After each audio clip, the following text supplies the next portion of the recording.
चतुर्थी की जो तिथि है भगवान श्री गणेश की तिथि मानी जाती है।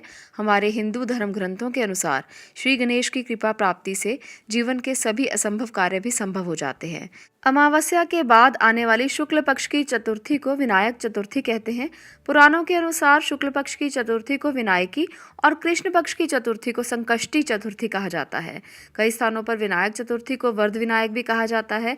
इस प्रकार से श्री गणेश की पूजा दोपहर मध्याह्न काल में की जानी चाहिए। विघ्नहर्ता यानी आपके सभी दुखों को हरने वाले देवता भगवान गणेश को प्रसन्न करने के लिए विनायकी चतुर्थी का व्रत किया जाता है। इसकी एक कथा है जो मैं आपके साथ शेयर करूंगी। इस कथा को पढ़ने से, इसका व्रत करने से भगवान गणेश प्रसन्न होते हैं और आपके जीवन से सभी कष्टों को हर लेते हैं। विघ्नहर्ता है भगवान श्री गणेश, सभी कष्टों को हरने वाले माने जाते हैं। तो इसलिए इस गणेश चतुर्थी के अवसर पर आप भी इस कथा को सुने और अपना पूजन अर्चन करें, भगवान को दूर्वा चढ़ाएं। प्रति माह शुक्ल पक्ष में आने वाली चतुर्थी को विनायकी बोला जाता है। इस दिन आप इस कथा को सुने, पढ़ें। ऐसा करने से आप लोगों को भगवान गणेश की कृपा प्राप्त होगी। चलिए शुरू करते हैं कथा के बारे में। श्री गणेश चतुर्थी की पौराणिक कथा के अनुसार एक बार भगवान शिव तथा माता पार्वती नर्मदा नदी के किनारे बैठे थे। वहां माता पार्वती ने भगवान शिव से समय व्यतीत करने के लिए चौपड़ खेलने को कहा।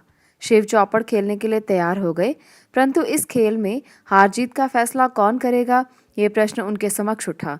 तो भगवान शिव ने कुछ तिनके एकत्रित कर उसका एक पुतला बनाकर उसकी प्राण प्रतिष्ठा कर दी और पुतले से कहा, बेटा, हम चौपड़ खेलना चाहते हैं, परंतु हमारी हार जीत का फैसला करने वाला कोई नहीं है।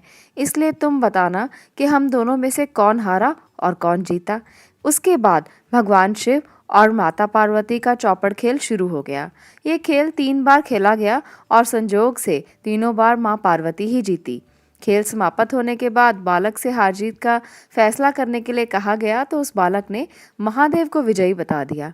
ये सुनकर माँ पार्वती क्रोधित हो गई और क्रोध में उन्होंने बालक को लंगड़ा होने, कीचड़ में पड़े रहने का श्राप दे दिया। बालक ने माता पार्वती से माफ़ी भी मांगी और कहा कि यह मुझसे अज्ञानतावश हुआ है, मैंने किसी द्वेष भाव में ऐसा नहीं किया। बालक द्वारा क्षमा मांगने पर पार्वती माँ ने कहा, यहाँ गणेश पूजन के लिए नाग कन्याएं आएंगी, उनके कहे अनुसार तुम गणेश व्रत करो, ऐसा करने से तुम मुझे प्राप्त करोगे। ये कहकर माता पार्वती श्री भगवान के साथ कैलाश पर्वत पर चली गई। 1 वर्ष के बाद उस स्थान पर नाग कन्याएं आई। तब नाग कन्याओं से श्री गणेश के व्रत की विधि मालूम करने पर उस बालक ने 21 दिन लगातार श्री गणेश जी का व्रत किया।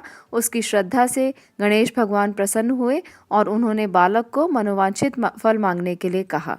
उस पर उस बालक ने कहा कि हे विनायक, मुझ में ऐसी शक्ति दीजिए कि मैं अपने पैरों से चलकर अपने माता पिता के साथ कैलाश पर्वत पर पहुंच सकूं और वो देखकर मुझे प्रसन्न हो। ये कहकर बालक को वरदान देकर श्री भगवान गणेश अंतर्ध्यान हो गए। इसके बाद वो बालक कैलाश पर्वत पर पहुंच गया और कैलाश पर्वत पर पहुंचने की अपनी सारी कथा भगवान शिव को सुनाई। चौपड़ वाले दिन से माता पार्वती शिव जी से विमुख हो गई थी। अतः देवी के रुष्ट हो जाने के कारण भगवान शिव ने भी बालक के बताए अनुसार 21 दिनों तक श्री गणेश का व्रत किया। इस व्रत के प्रभाव से माता पार्वती के मन से भगवान शिव के लिए जो नाराजगी थी वो सब समाप्त हो गई। तब यह व्रत विधि भगवान शिव शंकर ने माता पार्वती को बताई। ये सुनकर माता पार्वती के मन में भी अपने पुत्र कार्तिकेय से मिलने की इच्छा जागृत हुई। तब माता पार्वती ने भी 21 दिन तक श्री भगवान गणेश का व्रत किया। उनको दूर्वा, फूल और लड्डुओं से श्री गणेश का पूजन किया। व्रत के 21वें दिन कार्तिकेय स्वयं माता पार्वती से मिले। इस प्रकार से उस दिन से ये श्री गणेश चतुर्थी का जो व्रत है वो समस्त मनोकामनाओं की पूर्ति का व्रत माना जाता है। इस व्रत को करने से मनुष्य के सारे कष्ट दूर हो जाते हैं, उसको सुख सुविधाएं प्राप्त होती हैं। तो आप भी गणेश भगवान के इस व्रत को, गणेश चतुर्थी के इस व्रत को रखें ताकि आपके जीवन से भी सभी तरह के दुख दूर हों, क्योंकि भगवान गणेश को विघ्नहर्ता माना जाता है। वो सभी विघ्नों को हर लेते हैं। तो व्यक्ति के, अगर मनुष्य के जीवन में कोई भी विघ्न है, कोई भी प्रॉब्लम है, तो भगवान गणेश की आराधना हमें ज़रूर करनी चाहिए। ऐसा करने से भगवान गणेश प्रसन्न होते हैं। उन्हें दूर्वा चढ़ाइए, मोदक चढ़ाइए, लड्डू चढ़ाइए, वो उन्हें बहुत पसंद होते हैं।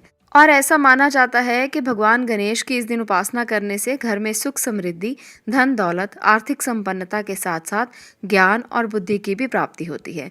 तो आप भी गणेश चतुर्थी के इस अवसर को अच्छे से मनाएं, भगवान गणेश की आराधना करें। आज के लिए इतना ही। अगर वीडियो अच्छी लगी हो तो लाइक करें, शेयर करें और चैनल को सब्सक्राइब करें। वीडियो को देखने के लिए बहुत बहुत धन्यवाद।